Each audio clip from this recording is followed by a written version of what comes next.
Yes, you'll have that big time auto racing.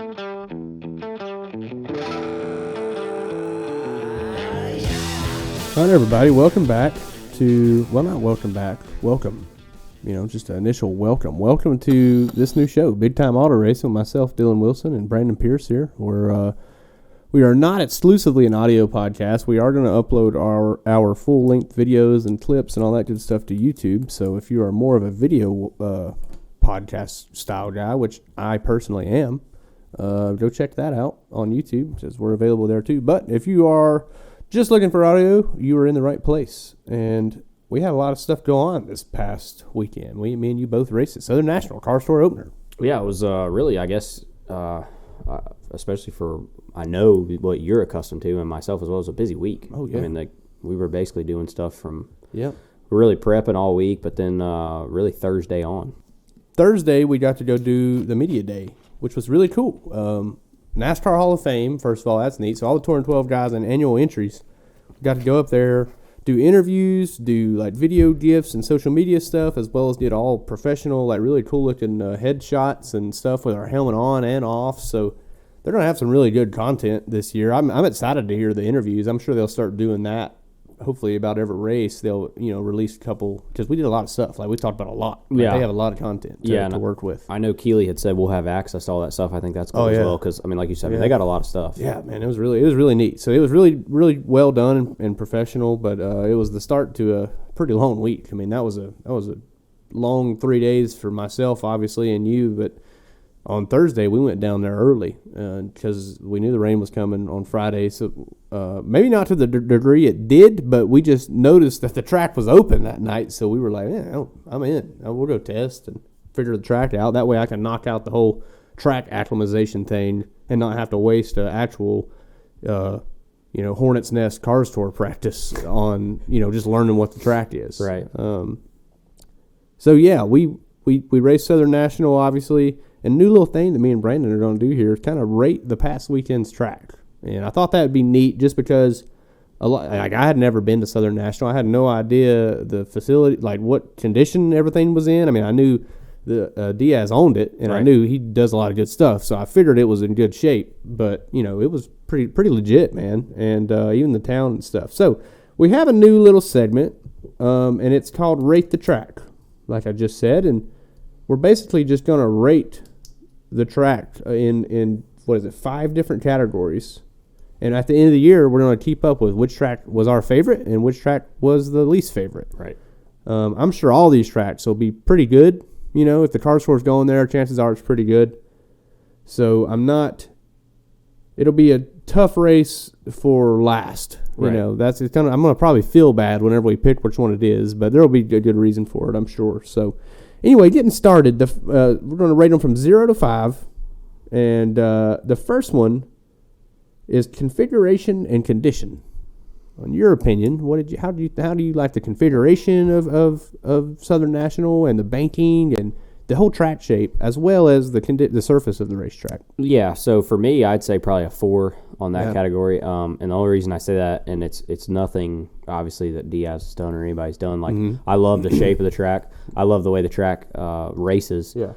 It's just due to various circumstances out of his control, really. But just the schedule they run, they don't race there a whole lot anymore. Oh yeah. I think this year is going to be the most they've ran there in a long time. They were hyping that up a lot on the loudspeaker. Like I know they're going to run 2 Wednesday night shows. And, oh wow. And yeah, so that's going to be something different. Neat. But so it's losing grip, which I know you got to experience. Yeah. So, and fast. So but for me, like I said, I love. You've won there. You've won a car store race there. So I'm a little biased, but like as far as how it all looks, and like the track's not coming up, you got to worry about that. You can go out there and run a lap, and ain't got to. The apron and pit road's in good shape too.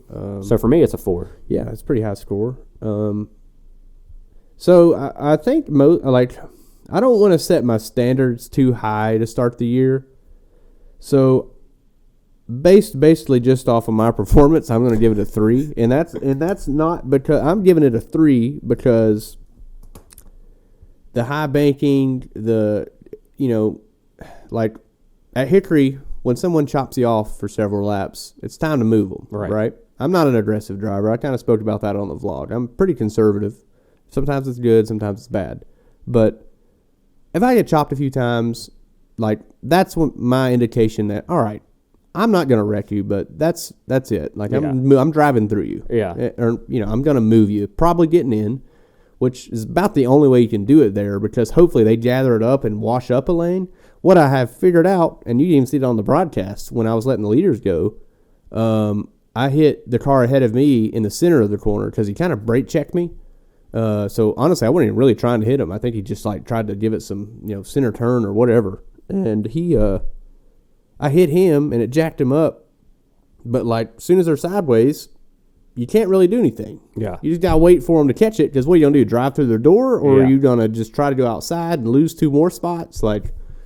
So that's why I give it a 3. And that's, and honestly, I think I'm going to be very critical of this. I don't think there may not be a 5 all year for me. Right. Obviously I'm biased. This is a podcast. Of course we're going to be biased. Yeah. But, a 3. I'm just trying to justify giving it a 3 because it was definitely one of the nicer facilities altogether. I think other than I heard the spotter stand was a pretty bad shape, but the stands looked good. Mm-hmm. They had great trackside parking.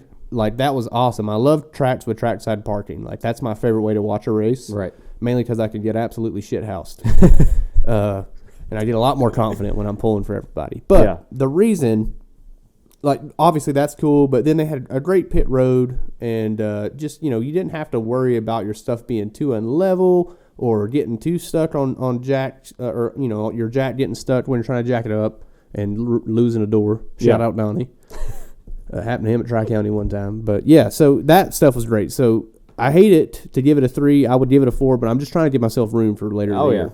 Well, like I said, I mean, mine I probably could come back on it, but I think mine's probably in that decibel range of 3 point something, but because I've won there, it probably gives it the 4. Yeah, okay. So. And I think decimals are in play in this deal. Even though it'll make the math at the end a little harder, I think decimals are in play because there's a huge difference. If that's the case, I might have to add a 0.5. Yeah. Yeah, I think I'm doing that. Yeah. New rule right here live right on here air. live. I'm 3.5 now. There we go. 3.5 because of that. So. Well, then I'll back up, and I'm going to go a 3.8. Okay, 3.8. That works. So that works. The surface was cool. I loved how bad it wore out tires. My tires were about as bad as my Wilkesboro tires at the end. Like really? On tread check holes were. Yeah, I mean I drove the hell out of it at the end, like like an idiot at Wilkesboro. So they were really done there. But then this one, I didn't really feel like I ever pushed it too hard. I didn't feel like I could. Never could gain enough traction off, and I was pretty surprised at how worn out they were. They felt bad, but every car feels bad at the end of 50 laps in a damn car sport race. So. Yeah. So what do we got next here on our list? We've got phone signal. Oh, yeah. And I know this is going to be, especially for you and how good you are with the whole content thing, I know this was going to be a pretty interesting category for you. Yeah, so for me, it's just the hand you're dealt, right? It's, they're in a hayfield, or they're literally in a big field surrounded by pine trees. Like it is it's out in the middle of nowhere. Close to other places, and we'll get into that, but phone signal wise, man, they're just in a real rural area, and it is it's going to be a 1 for me, and I'm not giving them a 0 because T-Mobile, who Cameron Hedgecock says he has because of this reason. He says T-Mobile is better at racetracks. So that's what I have. Yeah. Well, Sprint now, T-Mobile, but yeah. God dang, I didn't know that. So I could get some this weekend. I'm going to some. But like Cameron said, I have noticed that. AT&T was good too this weekend. Seth had AT&T, and he was like live. So what are you, Verizon? I'm Verizon, and Verizon sucks. And anyway, shit the bed. So the damn it. So the phone signal thing, I give it a 1. You said T-Mobile wasn't great there. AT&T I heard was decent there. Yeah, so. I would give it a 1 still on even my end, just because. Yeah, we hate to add this because every racetrack pretty much sucks, right? Yeah, but if we go to one and signal's supreme the whole time, I'm gonna be like, fucking A, right? This is legit. Because, that makes a difference for someone like me that totally relies on. Absolutely. From what I recall, signal we'll save that, but there's going to be some that we go to where I can tell it's much better. That's for sure. Right.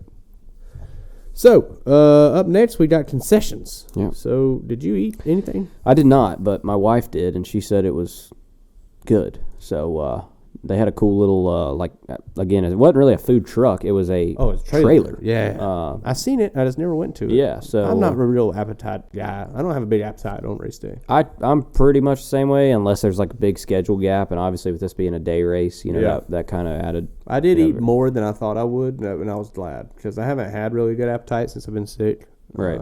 Like I've had a cold for a good 2 weeks. You can literally still hear it in me. Right. Like I've had it for over 2 weeks now. So, yeah, that I didn't get to eat either, so I can't really give it an accurate rating, but I can rate it based off of the facilities that seemed available. And I loved the placement, how it was in the dead center of the infield. It was easy to get to. I heard from a few people that it was good, and they made a breakfast available, which was huge. Yeah. So for that, I'm going to give it a 3. Yep. That's what I had put because, like I said, I was judging it off of what my wife ate, and I seen it, and I mean it. And also, this is also a tough scale. Like this is one where somebody's going to shock the world. Oh yeah. And then some places are going to suck. Yeah. Like so, it's a big deal. And this is from a driver's perspective too. So we don't know how the fan experience on concessions were. Right. And we'll factor that in the future. But this past week, I have no idea. I didn't see any. I did not go to the front of the racetrack at all. And if I remember right, I can't speak to this past weekend, but I know at prior races that Diaz has food trucks out there in that concourse. So that's cool. He seems like he really caters to the camping too. Yeah. So that's cool. And it was very easy to park as a crew or driver. So that was nice too. They have a great facility there, man. So I still kind of feel bad for a 3.5, but end of the day.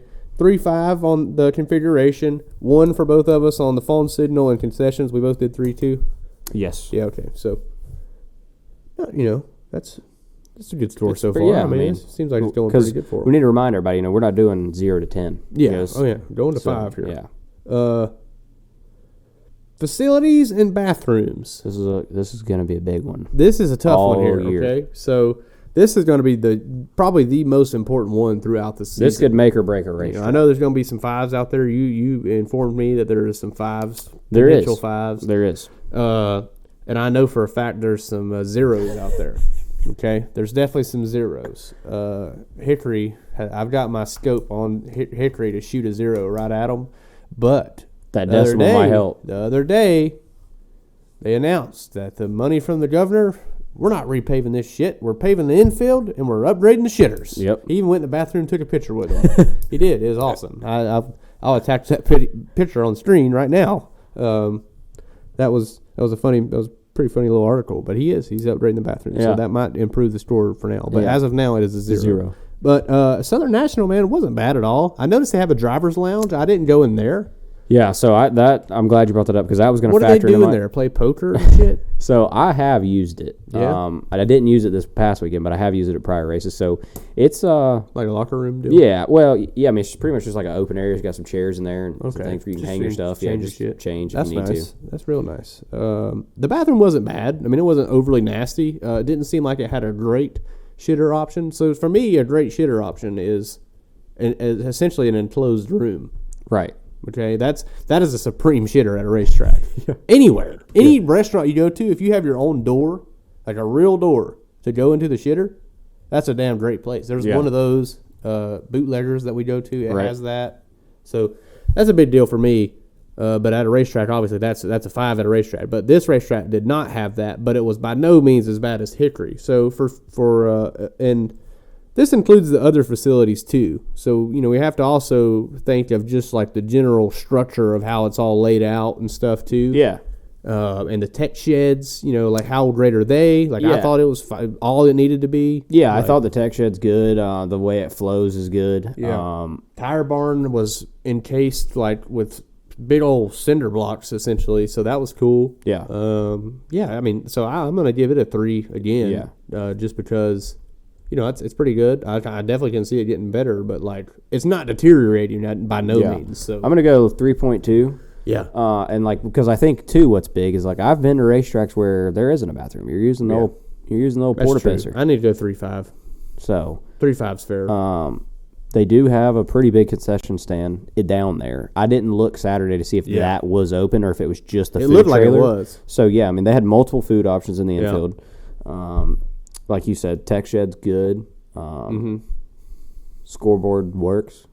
Yeah, scoreboard's nice. You can see I would it. guess. I mean, we count that as facility. It's kind of hard for the haulers and shit to see them. Yeah. The parking was good. The ways to get in and out and stuff, and the way they handled parking on Thursday, Friday, and Saturday was all real nice, I thought. So got in and out of there quick. Yeah. For sure. It was one of the quicker ones. I like Pit Pay. Pit Pay is cool. Pit Pay, new to the car store. It is basically a virtual. This is not an ad. It sounded like I just started an ad, but it's a virtual hard card or virtual pit pass, which is nice. So instead of waiting in line and signing your life away 3 or 4 times, you just go right up there, they scan it, you get your armband, you keep digging. So that's really nice. I'm glad they implemented that. I was a little skeptical at first just because, embrace tradition and reject modernity. Yeah. So I don't know. I don't know if it really. I mean, it had to help times in line. Oh, I can tell you 100% it did for sure. And it's it's cool. It's easy, so you can just buy. You can buy your guys' stuff all right there. It's really easy for me because this was something new for me this year. Like I'm handling the hotels and the all the pit passes and stuff. And usually that's kind of left to Dad. Or I mean, it has been me in the past, but I haven't been traveling in the past. So I just knew what was happening. Yeah, and I was comfortable at Hickory. So for me, this is a whole new thing. And it definitely made things easier versus when I have traveled in the past for the car store. So I'm a big fan of Pit Pay, and hopefully, hopefully that continues to be a good relationship between them and the car store because that's a cool, little, easy thing. It was cool because, like you said, I mean that was my first time using it as well. Yeah, so I've heard about it. Yeah, I think they could do some more advertising. It'd take over most of the country at racetracks. I'll tell you who needs it. We won't focus in on it too much, but I've seen multiple people on social media this week talking about it. Martinsville Speedway for the late model race needs it bad. Oh, yeah, I'm sure. I mean, really bad, but that's a whole nother story. Yeah. So the last category we have to rate here is the surrounding area and nightlife, and food and all that. Restaurants, in other words, just like as long as, the highest rating all year is, well, hell, I don't know. That's kind of a tough, I don't know that. But, as long as it's like 20 minutes away from a decent-sized city, it's going to have a pretty high rating. And we didn't really get to go out and check out all the local restaurants this time, but we did go buffalo hunting, and we found ourselves a bottle of Buffalo Trace or 2 or 3, and bought those. So that was nice. Yeah. So that adds to my score. But I liked Smithfield area. It seemed like Wilson had a lot of stuff too, the other way up the road. So I liked it. I thought it was good. So I'm gonna give it a 4. Yeah. And obviously we'll touch some more on the Buffalo. And you're also stuff, not far from Raleigh. True. Yeah. We'll touch on the Buffalo some more a little later in the show, but I mean, you got I'm probably going to botch this, but I know it's either Carolina Premium Outlets or Carolina Premier Outlets. I'm not sure which one of on the that part, but that was cool. Yep. Obviously, it was big with the wives. I know you were able to snag you a few things as well. Yeah, got me some pants. We stayed right there, and so I know when it rained Friday, me, Dad, and Shelby cut out and went and ate at the old Outback for lunch. Yep. And then had some Italian food with you guys at the hotel that night. That was good food too. Yeah. So for me, I know that we're probably rating, but it's right out of the gate, and I think it's good to not have a terrible experience right out of the gate. Mine's going to be a 4 as well because, like I said, everything I had or did or experienced in the surrounding area. Our experiences were pretty. We didn't go over this together beforehand, guys. This is pretty raw. So we had pretty close scores on about everything. Yeah. What is our? We need to figure out our average. So while you're working that on your phone, I'm gonna work that. I will begin talking about how my race went, and that is, it was okay. It was I could have done a lot of things different, and I didn't adapt as quickly as I hoped I would to that style of racetrack. I mean, it was just difficult for me to give good feedback. I would go back on what I said a lot of times, and just couldn't really figure out what the car needed. The driver is obviously inexperienced too. So I just had a lot of learning to do in a short amount of time. We didn't get practice Friday, which would have probably solved a lot of issues for us, or at least created more for other people, and we could have benefited from that. But at the end of the day, we just didn't execute. I mean, I hit the apron in qualifying, and on my fast lap, I got through 1 and 2 decent. Watching the race trace deal, I was okay. I was within half a car length, and then as soon as I hit the apron in the basically at the beginning of 4, middle 3 and 4, I just barely clipped it, and it just, I lost all the momentum because I had to pick up lift off the throttle. And in qualifying at Southern National, you got to be on the throttle. So started way in the back, about 29th. Wouldn't even have made the show, hell, I guess I would have, but so that was pretty disappointing. I was pretty pissed off, but tried to shake it off and just, go keep the car clean because I knew that would be difficult. And managed to do that, managed to, get familiar with some of the guys, new guys that you're racing with and stuff. So that was neat. And, learning who I owe a couple to or whatever, that's always good at the start of the year. I feel like I gave a lot of people breaks. I gave you a break at one point. Yeah. I just told you, go, I'm fucking slow, go. Yeah. At one point there was a part of the race, which I guess after you pitted and stuff, and he'll explain everything, but Brandon had he was the next car back. I was falling back and he was climbing, so we met pretty quick. And I think I had just passed somebody, and did you follow me through with someone? I did the lap before. Okay. And then that's what with it was. that sun getting into one, I thought we might be a highlight reel in a negative aspect because yeah. It was like you wanted to give it to me, like me and you've talked about, but you were definitely in between. And so I was like, this might get big if he gets jammed up because we were all tight. I mean, there was a group of 4 or 5 of us. It was a deal where what happened was in my head, I was kind of I've already conceded it. I was giving it to him. And Dad said, Brandon's the next one back. If you want to let him go, he's on a mission. And I started to, and he said, well, I don't think he wants it. Go. And then you seen me move, so you started coming, and I was like, whoa. It was just a quick, I don't know if we touched. I don't think we did. I see anyway. I didn't find any neon on my car. Yeah. But I know that if we didn't, we missed a damn good chance. It was close. Yeah, it was close. I mean, I'm pretty sure with the banking, my right front was definitely under your left rear quarter. It would have totally been my fault because I was about a car length too high at that point anyway, and that was the reason I was up there was to kind of let him go. Looking back on it, I probably should have just let him go off the corner and then try to dive back in under him because that ended up costing me a couple more spots. Yeah. But yeah, you need to touch on that as far as what happened after I got by. Yeah. But so after that, Kale drove underneath my rear end at one point. I don't know if the guy in front of me was lifting really early, and I was trying not to run him over. And Kale, he absolutely knocked the hell out of me. So I guess he just didn't. I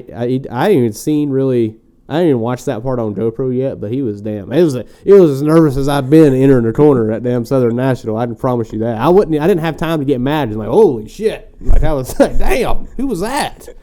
And he didn't even pass me because he was like, oh fuck. You can tell he did not race me hard after that. As soon as that happened, he had a couple of more opportunities, and he has probably no idea who I am. But he.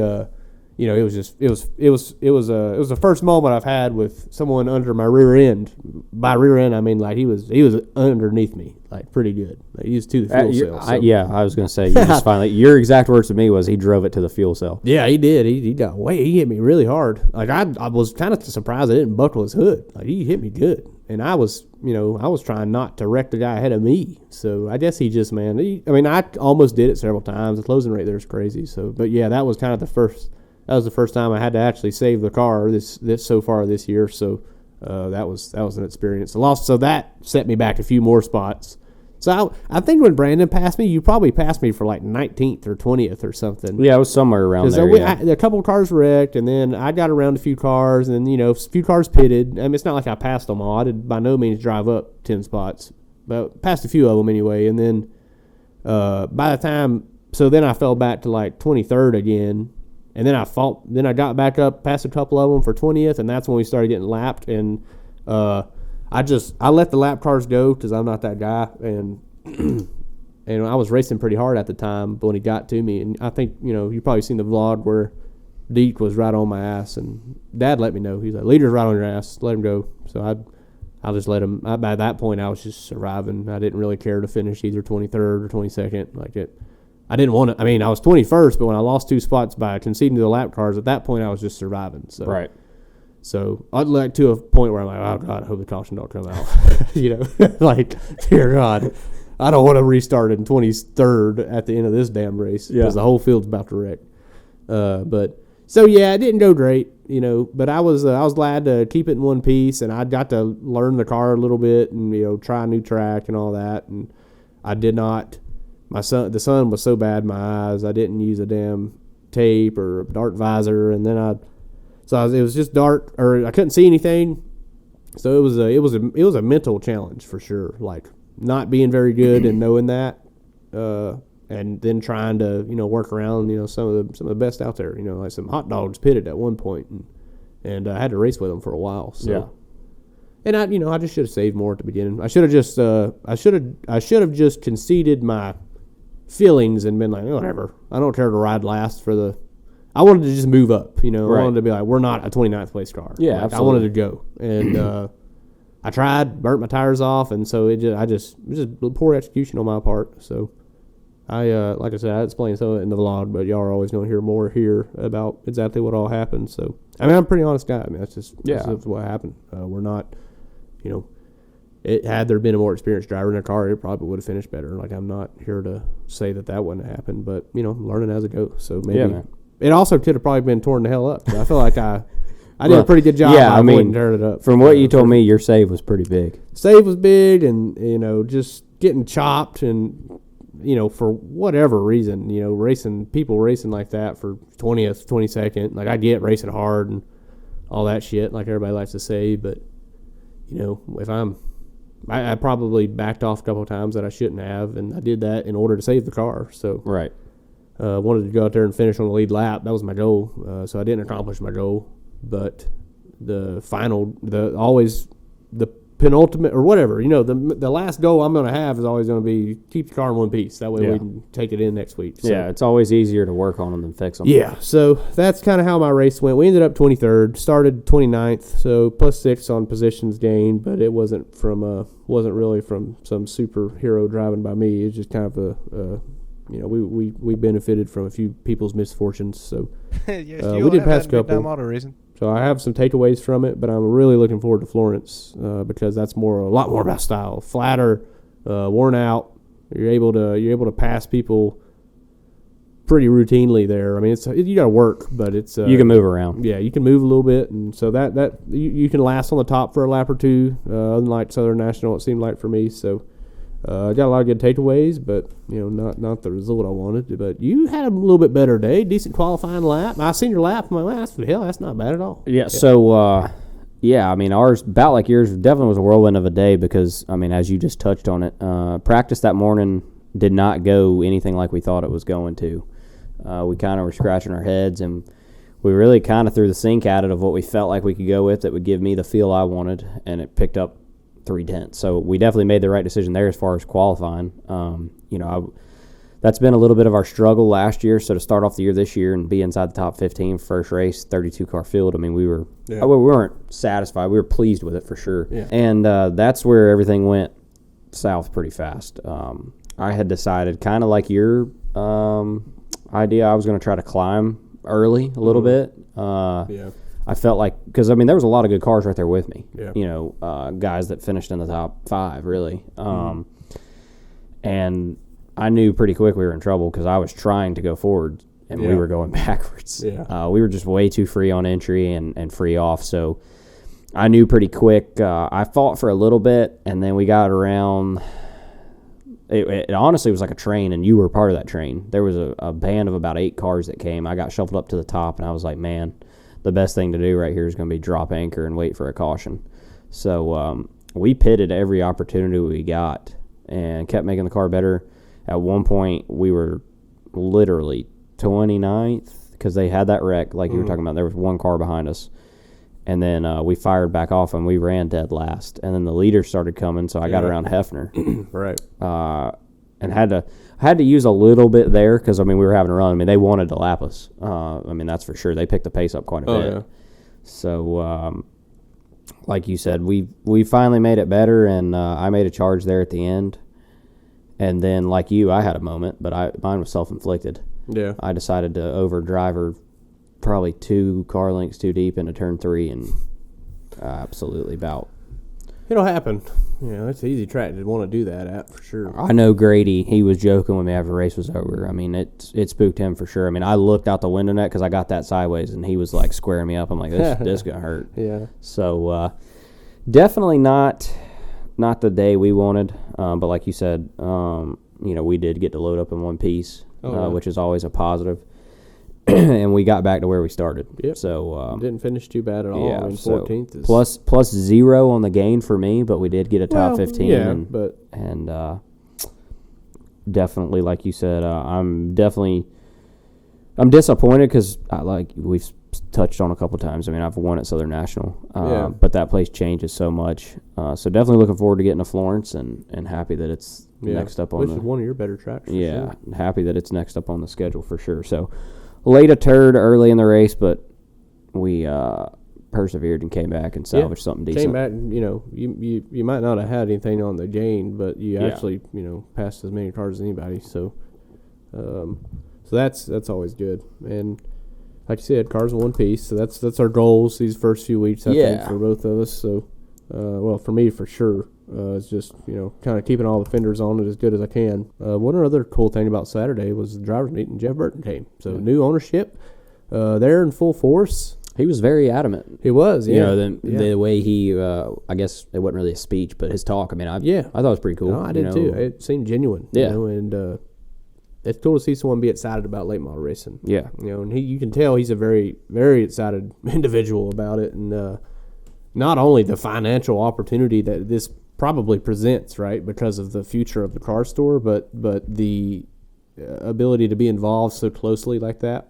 And I'm sure he'll have his hand in multiple decisions going forward. And I feel, not that I never felt good about it, but I feel a whole lot better about it now after seeing him at the track and talking to us in the drivers meeting and talking to us like drivers, not, talking to us like racers that are there to race those cars. Like, right. I was worried it would be like my only concern through this whole deal was like, man, I hope this thing don't turn into a ladder, just a part of the ladder for your feeder series or whatever.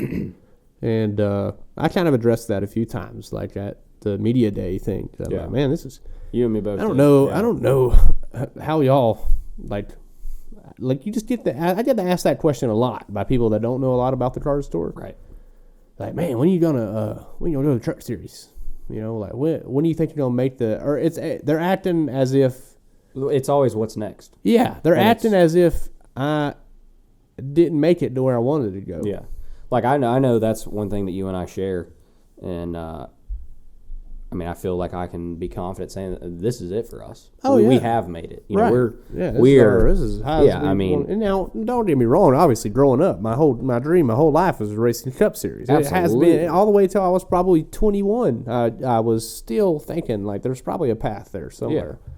But then you get a little older and realize that it just ain't gonna work out for you. So you end up falling in the lap of a series like this that, frankly, when we first started, like it wasn't that established yet. It wasn't looked at as much more than the UARA or something like that. Just the new UARA is kind of what it was at the start, right? That's right. A dying Pro Cup series that they had.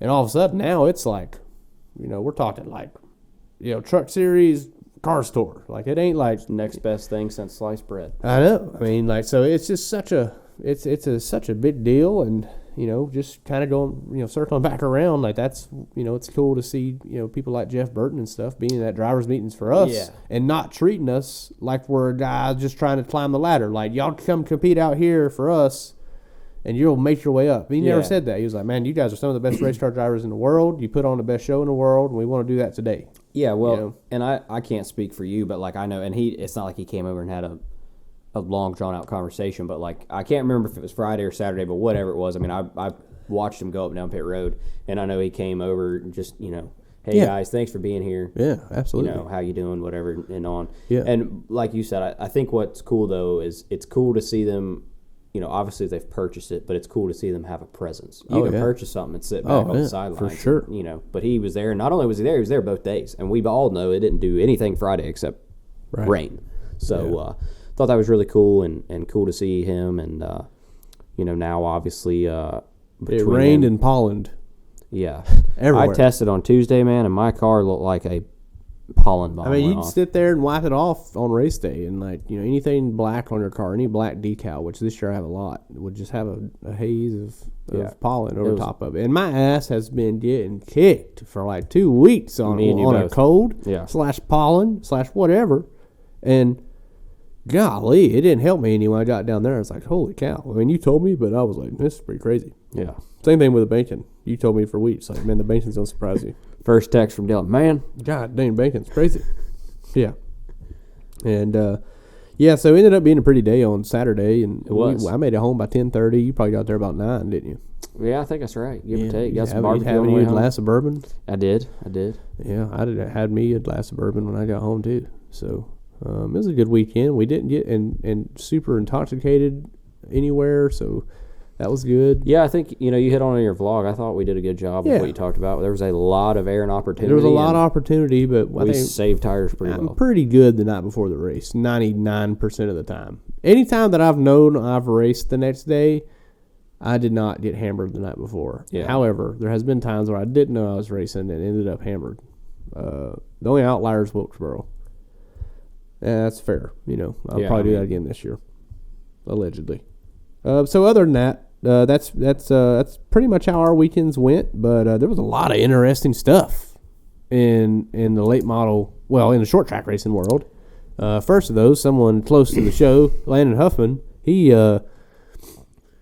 he was involved in a big controversy, and I'm sure everybody listening to this show probably is already well aware of it, but if you happen to not be, I'll dumb it down. Basically, Landon wrecked on lap 1 at no fault of his own. He ended up, he's avoiding the wreck, ran into the fence, and killed his rear end. Well, no, it broke his track bar and broke something in the right front. I know it'd been a ball joint, but obviously it's tore up. You break a track bar in a race, in a 40-lap race, chances are you're not going to finish it, right? Yeah. On lap 1 even. And it went green after that, so no chance. But they were thrashing on it to get it ready for race 2. Hickory races twins. They got it all ready to go. Doug Barnes was involved too, and he didn't finish that race. And they both got their stuff ready for the second race. Got in the car, got lined up. And the spotter official evidently was radioed by the tower to go tell the spotter of the 88 and the 75. And I guess somebody else was involved in that too. I don't know. But there must have been a different circumstance. Yeah, so Cade was in the wreck. It was Cade and Doug that wrecked. And somebody else didn't finish though, or something. Yeah, something. I don't know who it was, but somebody else did. But anyways, they went and told them they could not race the second race.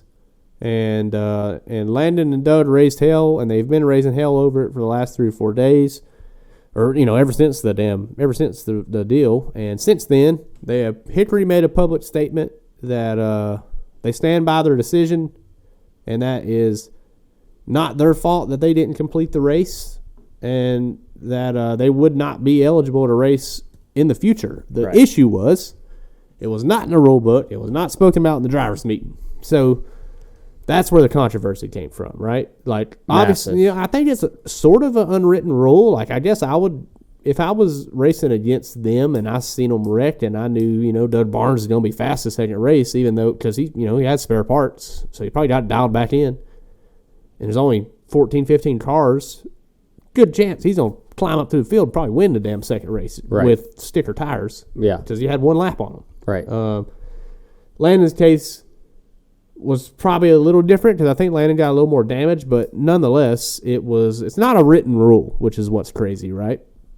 And I don't know, I guess because it is a track by track basis on if they have enough, if they're running twin races or not, or if it's national points eligible, it might screw with some of the rules. If you write something down, like if you're ineligible for a second race, it may, who knows what it changes. Right.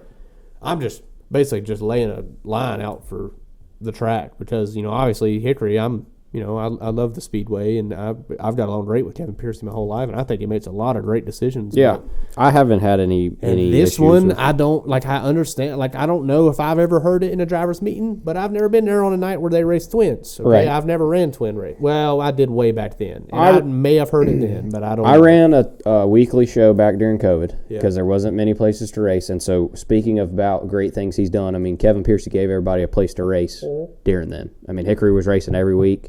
and getting. Right. I mean, I would say probably some of their best car count. Yeah. I mean, because like I said, I mean, obviously you've ran and been around. You know, you live near here. Oh so, yeah. But about 20 minutes away. Yeah, I think like you said, I think really the biggest controversy of the whole thing is sitting there trying to ride on the coattails of that it may or may not be previously mentioned in a driver's meeting. Yeah, that I don't see how that has any. You can't rely on that. Because really. let's say that me or you haul down there. I mean, obviously it may be a little different for you. I mean, I guess let's give you the platform. Have you ever been told that? When you've ran a race at Hickory, have you ever been told that? You personally? Even if you were under the understanding that it was a thing, but have you ever? Yeah, not personally. I don't think so. I know that I haven't. But I haven't ran really enough to know. I just think it's tough. Like let's go on the basis. So like obviously Doug's traveling down. You know, he ran there a couple times last year, and my understanding was I don't know what his plans are here moving forward, but was going to run a lot. Obviously, Landon runs over there every week. Oh yeah. Or every time they race. Yeah, past champion. Right. Shit, so. I just think it's tough to go on that assumption. I do too, and I agree with pretty much Landon's argument. Obviously, he blows it out of the water compared to what I like.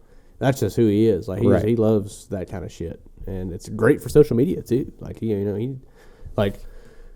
but it is a there's no but. I mean, he's right. Yeah, and it sucks, and I think that there's going to be some serious resolve over it. And I think his new vlog is covering that, and I think eventually the track will admit that it was a mistake, and it should have been a written down rule, and they should have provided them the opportunity to put scuffs on, or to run 20 laps or whatever. They should have been provided an opportunity to compete in the second race just for the sheer fact of that's racing. Like you can't, if they wreck on the first lap, that sucks. But you can't just say, "Nah, y'all are screwed for the second race." I mean, Doug's running for national points, right? And I think something else too that could be interesting to say. I guess maybe I'm all on board with you about the scuffs. I think that right there would have been the easiest, simplest thing. You had 2 hours. Put them on limited scuffs or something. But I know I've experienced this, and I'm not sure if you have, but there's a difference between like just missing it on the setup and pulling in. Oh, yeah. And then there's fresh tires. Yeah. And knocking the fence down. Right. Or getting significant damage and thrashing. You know. I think there should be a inspection process on the damage that is caused. And if it is declared, a approved reason for you to not finish that race and still be able to run the second race, being you have to spend 5 minutes and complete. That would probably be like 15 laps. You could, or whatever it is. Yeah, if you needed to get to quota, and they, if you had to run 16 or 17s or faster, or something like that. I mean, obviously it's a lot, but if you want that to be a rule, you're going to have all the 1 point dot ABs and all the other scenarios that happen. So I just feel like there should be, and it's a wake up call. It just happens. He screwed up. I'm sure he was under a lot of pressure at the time, and it's the race director's initial call, and I'm sure Kevin was brought in. And so there's going to be a lot of hate towards them over it because of this, and that's why I'm a little it's a little bittersweet. Not bittersweet, but just like I understand the reason that people are mad, but like some people take it too far. Oh yeah, I mean there's gonna be mistakes made, and if there was, he'll eventually tell y'all it was a mistake, and he's sorry about it, and he's sorry you didn't get to watch your driver race, and blah blah blah. So I feel like I think there's one thing we can both sit here and agree on, and it probably happened at the car show race this past weekend. Yeah. If there's one thing that I feel like it will always be a true fact, is that there is going to be somebody at a racetrack that's never pleased. Oh, for sure. And I'm not just talking about this situation. I'm talking about period, and this is a perfect example. No, why. There's always something going on. So, at the end of the day, I mean, I'm just giving an opinion on it because it's a relevant thing in short track racing right now, and I've already talked to Landon obviously multiple times. I mean, about it all. So. Yeah, I mean, I know you called me about it. I can speak for the fact that when I ran at South Boston Speedway back before I started on the car store, it's written. Yeah, like if you're a new competitor coming up there and it's on twin weeks or whatever because of the tire deal up there, you got to run tires in on Friday, or you can do it on Saturday. Yeah, but Saturday the practices are what they are, and they're not going to give you extra time. So, but you knew that going in. Yeah. So. I think Kevin will probably get it right. I truly feel like just have to get it in black and white, and it'll solve all these issues. Yeah, I think here moving forward, I'd say probably even by next race, you'll see something. Oh, I feel certain there'll be something, or it'll be mentioned in a driver's meeting at the very least. So, So yeah, so it's a bad controversy, and obviously Landon's one of my best friends, and Kevin's someone I respect a lot, and Landon does too. And basically, all I'm saying is I hope people can learn to forgive a mistake, because I believe it was a mistake, but I do believe he does a lot of good stuff for the racetrack, and I hope that going forward, people don't leave that as a blemish on the racetrack, because that thing's bound to happen. We're all rednecks here. We're not great on writing and saying stuff every driver's meeting. Like, there's going to be mistakes made, so hopefully everybody gives them a chance to recover a little bit, because it's not It wasn't a personal choice. And at the end of the day, we're not trying to ruffle anybody's feathers or anything, but who's to say that it wasn't a complaint from somebody else? Because I feel pretty... I'm sure the guys Landon's racing for in points are definitely involved in the one ear. I mean, he just swept the first weekend. So. Yeah, in one ear, somebody's saying, hey, they can't race. Yeah. You told us we can't, or we would have just parked on lap 1. Right? So then Tim's like, well, I guess you're right. I mean, they can't race. So, that's kind of what it is. It's I'm 1,000% sure that's why it's even an issue, because it would have happened way ahead of time. The reason that they told him so late is because somebody seen Landon gridded, and they were like, no, he don't need a race. He got fresh tires on. Screw him. Yeah. That's exactly what happened. Yeah, I agree with you 100%. And that's probably what, that's another thing people don't realize for sure. So, right. So, yeah, so that's kind of the synopsis on that. But, and there's a lot of other shit going on. Bubba Pollard fighting at Pensacola, which is, not really out of character for Bubba, but fined 28 driver and owner points. Is that what it says? Yeah, he was fined 28 driver and owner points. He was given a $3,000 fine and placed on probation for the remainder of the ASA tour this year. So did anybody ever release a video of the full fight or not? I haven't seen full. No, all I've seen is the video where Matt runs up and Bubba's already laid down. Yeah. And they're getting Casey's. I mean, it looked like he didn't get knocked out. He got tackled or something from behind and I don't know if it was police at that point or what. Right. And Casey got a pretty good mark on his cheek. Yeah. Something definitely got him. Yeah. And I'm going to go all... It might have been a fingernail. It might have been a fist. It might have been a damn hammer. Who knows? Because speaking of hammers, several years... What was it? When was that the hammer deal happened? A while back, right? Because you were making a comparison on the fine numbers between that and the... Oh, well, I was talking about our next topic. Oh, the dirt track. Yeah, that the hammer was with the dirt stuff. Oh, well, the fire hydrant flew at... a car. A car, yeah. Yeah. What was his name? Boris, I'm probably going to butcher the last name, but I think it's Jerkovich. Jerkovich, I think. Jerkovich, probably. Yeah. Yeah, Boris, he got wrecked, and damn, got out of the car, went to the... Cleanup truck, grabbed a fire hydrant out and threw it at somebody. Threw it at a car, hit the hell out of it, too. Yeah.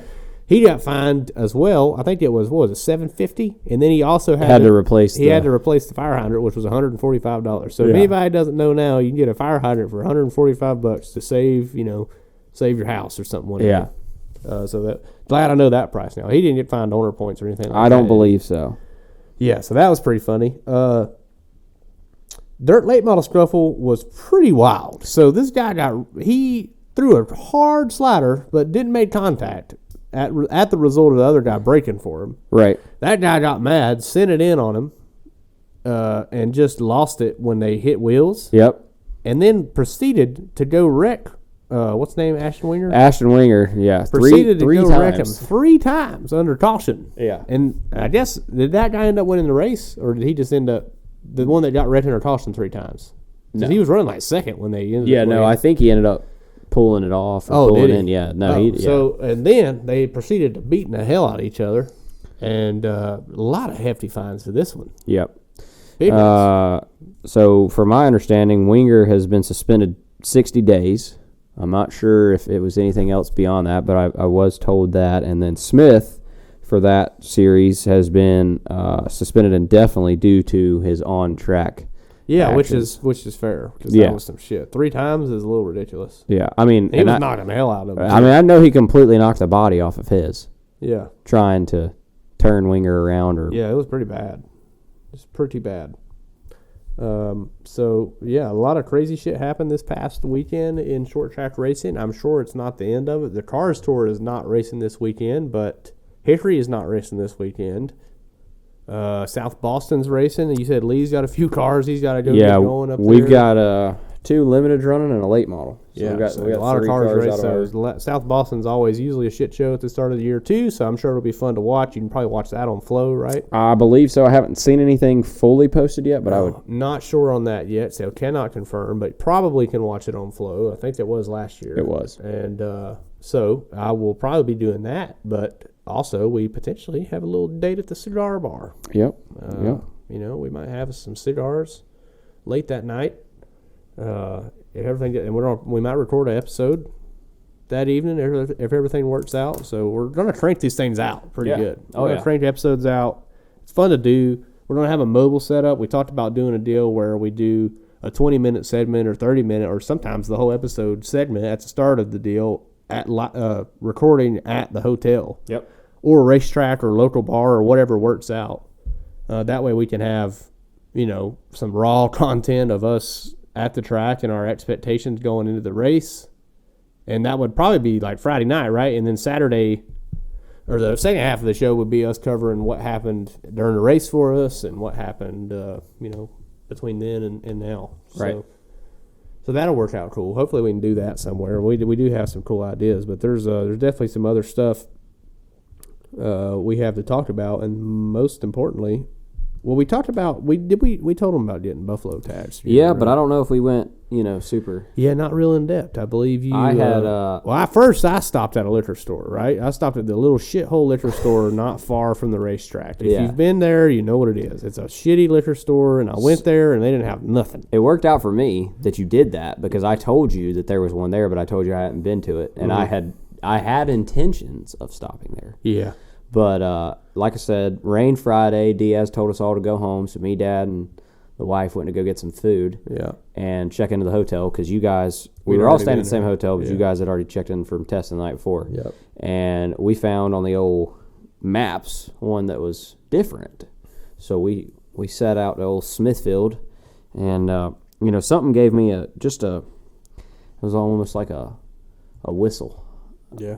Like a game warden had called and said the old buffalo might be moving. Oh shit. And sure enough, I walked in and man, there she sat. They were full rut. I mean, 3 cases. Wow. I was like, my 3 goodness. cases of Buffalo Trace sitting front and center is a big deal. Well, and the funny thing, well, I guess not really funny, it was almost catastrophic. Mm-hmm. I was checking out at the register. I'd bought something else. They really lost it? And, yeah. Oh, my God. It was sitting there at the end cap, and I'm like, Who?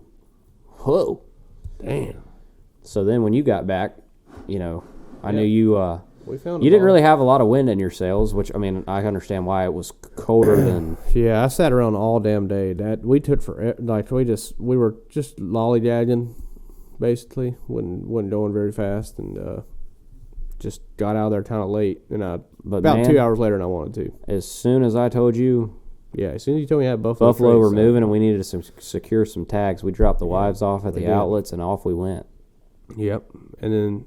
We went back, and Boo Carlisle rode with us. He did. He went and secured a buffalo himself. He got him a buffalo. He did. He did. He got a buffalo. It's a Malibu. We all 3 got buffalo, and that's a successful hunt right there. You don't see that happen very often. No, 3 field tags. My 3 goodness. field tags, yeah, and that's the real deal. Buffalo Trace, for those of you, I mean, if you're not a whiskey drinker, it's just real hard to find. It's real hard to find, especially in our area. In North Carolina, it's just like an impossible whiskey to get, and it's very cheap versus the taste ratio. Like it's one of the smoothest bourbons out there. And how much was it?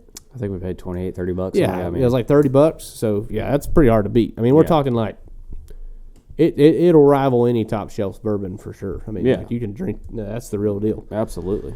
And the Buffalo, we're moving this weekend, so that added to the score. Did you ever get the average of the score? I did. So even with minor year decibels, so I mean, this is pretty awesome. We came in at the old 3 for D. Both of us, our overalls at the average was 3. The average 3 on the dot. Wow. So the average score at Southern National's final rating between us two is a 3 out of 5. 3 out of 5. That's pretty good. Yeah, no, that's pretty respectable. Yeah. And there was some high scores in there. Like I said, folks, this is the average. So pretty cool to come in off the bat. Yeah, no, that's good. I mean, like, there's definitely going to be some tracks underneath that. They're not going to finish last. And I think there's going to be some that we definitely... There's going to be some close. On. Yeah, that'll be good. I think we're probably going to touch on that before we get on our last topic here. Yeah, Florence could. You've talked better about it at the beginning of the show than I've ever heard you say. Well, I like the racetrack. I've always loved I've never raced on it, but I've watched multiple races, and I have seen it one time. Well, a few times. So one reason I like it is because I watched my dad win his dash championship there. Oh, see, I did not know and that. I watched him win 2 or 3 races there. That's so awesome. and back then they ran the top. So I loved Florence back then. I hated the area. We wouldn't stay there, but I loved Florence. And so yeah, he won his championship there, and me and Dad's driving styles are very similar. So I hope maybe that'll translate as far as him performing good there. Maybe I'll do the same. But I've also watched. I mean, me and you seem to most of the time find ourselves near each other, and you run typically very good at Florence. So hopefully that translates to me as well. Yeah. So I love the track shape. I just know that I have been there. Those times that I've been there, I have yet to find a decent restaurant. I've yet to find a parking spot without mud in it. The town is just seems like a lawless, reckless abandon. I don't know. It just seems like there's just some parts of the town you don't feel comfortable in. I mean, I'm sure there's several drugs and that area around is rough. But there's 2 things that I told you I got you covered on. What's that? Number one, a cool restaurant, right? Yeah, number 1 is the food. It's going to be San Marcos Tacos and Tequila. Okay, I'm excited about that. And you're going to experience Buc-ee's. Buc-ee's? What is that? Is it a bar? It is a gas station on steroids. Oh, Buc-ee's. Yeah. Buc-ee's. Okay. All right. I know what you're saying now. Yeah, but there's one in Florence? Yes. Really? Yes. That's cool. So I might like that. I'm excited for Florence. You could spend an hour. At one point, I'm on the record saying that Florence is the butthole of the Southeast. And that's just because of how, the city, some of the areas there are just rough. And maybe my dad's cheap ass put us in the wrong hotels growing up, and I'm sure he did. But when I would go stay there, it was an area where a lot of times my mom would take me to the gas station or whatever at night. I can tell you this. And it would be comfortable. It was pretty cool last year, and then this year was only because they changed weekends. But Cameron Hedgecock can attest to this. Last year, the weekend of the icebreaker, so not only you got the hotels right there, which are nice. It's right there at San Marcos. Right. There's Chili's, Florence. I mean, there's quite a few. Yeah, Waffle House. Stayed on the wrong part of town, man. But the Rodeo was in town. Really? So old Hedgecock went over there. Him and Boo. Boo went with him. The Rodeo. Yeah. Damn. Where do they do that at? The convention center. It's right there. Really? Yeah. So nice. That's cool. a little happening part of town there. It may technically be classified that area as Timmonsville, South Carolina. Okay, I'm not 100% sure on that, but I think it is. Probably is. But I'm very hopeful going into Florence for sure. I think I'll really enjoy it. So I love it, but I'm biased because of how I ran there. So yeah, again, my goal for Florence is stay on the racetrack on the backstretch. Yeah, that's one of them. But honestly, finish the race on the lead lap, keep the car clean. Position wise, I would like to definitely be in the top 15.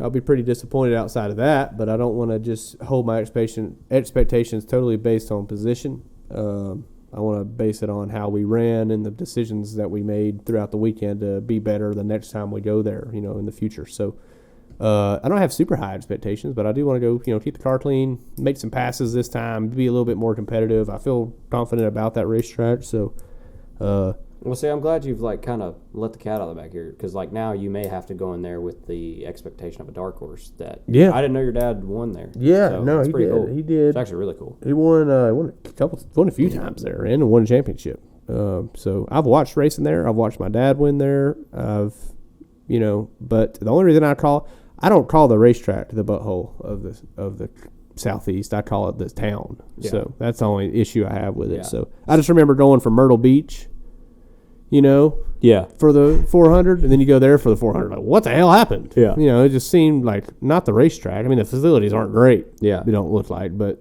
they have made great racetrack. The bathrooms now there are legit. Oh, yeah. That's cool. That's good to know. Which, huge props to Steve Zacharias, his wife, They've done their a lot of kids, good work.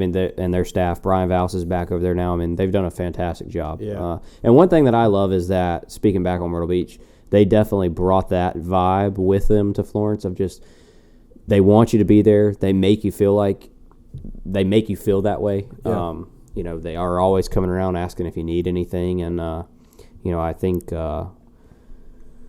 they've done a great job with what they've had to work with. I'm excited for it. I really am. And I know you are. So, but that's not this weekend. It's next. So yeah. We'll see what happens, but we're planning on probably rolling another show out before then. That'd be kind of neat. Yeah. I'm excited because, like I said, last car short race there, I finished second. Yeah. Came about 4 laps short, or not driving it till I saw the good Lord Jesus Christ into the last corner trying to run Honeycutt down, and lost 10 cars in the process of doing that. But you'll have that. Still held on to second, so and then ran third there to follow that up at the South Carolina 400. So I had a lot of good runs there lately. So so it'll be definitely exciting for you. It's exciting for me just because I get to check off another new track and be at a place where I watch my dads do so good at. And travel some more. We're getting out and about. Yeah, getting to travel, getting out there. I don't think Allie's going to be at this one, though. That's right. She's got a wedding, right? Yeah, she's got a wedding. So, well, there's a chance she might come on the race day, but I don't know. Who knows? So that's a little bit of a downside. But I, however, will still be at Tacos and Tequila for sure. So it's good food. We'll go ahead and count that one in. I'll just join your guys' team. I'm sure Donnie will go. He'll go drink some damn tequila with me. That's for sure. Donnie and Brent, he'll go. Dad probably won't. He probably won't. But he loves tacos. Could be, we might just shoot for Mexican night. I always get the fajitas, man. They come out scorching, too. Yeah, that sounds good right now. We're eating tacos tonight. We are. We're eating turkey tacos. We're healthy tacos tonight. Yeah, we're doing pretty good. The weight loss program has, or I guess you could call it maintenance, has started. Because we dang sure did not sweat it, Kenley. It was cold. Yeah. All right. Well, I think that pretty much covers everything for this one, right? Don't you think? Or we missed anything out? I think we pretty much got it all. We try to have a little bit of a time limit, I guess. Try to shoot for an hour. We're just over an hour now, so I feel pretty good about that. Yeah. I think one thing we can backtrack on is shout out to Keeley and everybody else with the tour. Oh, yeah. And that went great. It went great. And also to K1 Race Gear, we got some some gloves. We got nice gloves now. Gloves, blue gloves. Yeah. We got blue Touring 12 gloves. They're super comfortable. I put them on as soon as I got them and knew they were more comfortable than what I had. So I'm excited for those, and hopefully I keep doing some business with those later on. Yeah. That'd be nice. So yeah, that pretty much covers our show for today. This should be uploading on Thursday. Yep. So I hope you guys had a good Thursday or you have a good Thursday whenever you're listening to this. If I don't drop the ball on this, we're going to be on Apple, Spotify, YouTube. Yep, Apple, Spotify, YouTube, and then I think Google Podcast, but Apple and Spotify is like 95% of the world, I think, on podcasts for the most part, especially in our demographics. So Spotify, Apple. If we're missing any, and you guys would like to see more of them, I'm gonna put them out to most. But if there's one that you guys would like to see it go to, let me know. Other than Facebook, to hell with Facebook. I ain't messing with Facebook. I ain't making no Facebook page or nothing like that. But YouTube, Twitter, that stuff will probably all be on Forward Drive's page. Like I more than likely. We don't really have to make a podcast page per se. We can pretty much be on Forward Drive Creatives page. We appreciate everyone for listening to this. Please leave us a rating. It really helps you jump the list on podcasts. So down here below where the show is, go leave us a 5-star rating and a little review and tell us how much faster it made you in a race car once you listen to this show, or how much more bricked up you were every time we talked about the sheer speed getting into the corner. Just something like that. Give us some stupid reviews, but they're funny and they're good, because that always does good. So same with Spotify. Give us good ratings, all that good stuff. YouTube, like it. We appreciate you guys listening, and we'll be back here after Florence. Hopefully you guys see some of us at Florence, obviously on social media. So we'll be talking to you before then, but we appreciate everybody tuning in and following us through this off season, getting us through the first race. And we're going to go up there and eat tacos, and I'm sure we'll be talking to you guys on social media here over the next week as this show comes out. We hope you enjoyed it. We had fun. We did. All right, well, we'll be seeing you guys later.